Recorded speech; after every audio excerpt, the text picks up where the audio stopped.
So it's been looked at in large population studies like the Framingham study, which was thousands of people over many decades, and even larger studies in France. And I cite all the references in the endnotes of the book, in my book.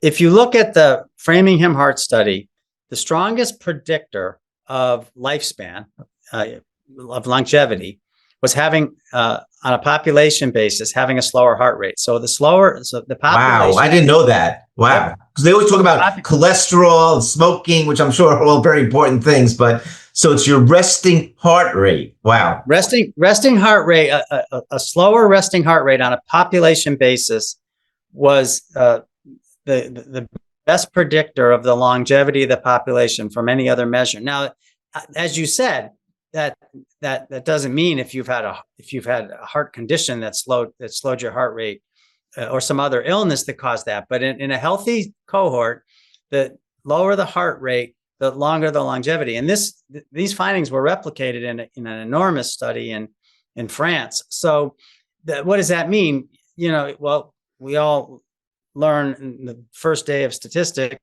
or if you go and buy a lottery ticket, that you can't apply population statistics to select an individual. And so if your listeners just felt their pulse and found that their heart rate is 92, it doesn't mean that they have a high risk of death. It doesn't work that way. Right. No, it's over a long. But the alarming thing to me is that I see a lot of young patients that are on stimulant medications for ADHD and other things, and their resting heart rate is usually like in the low 90s.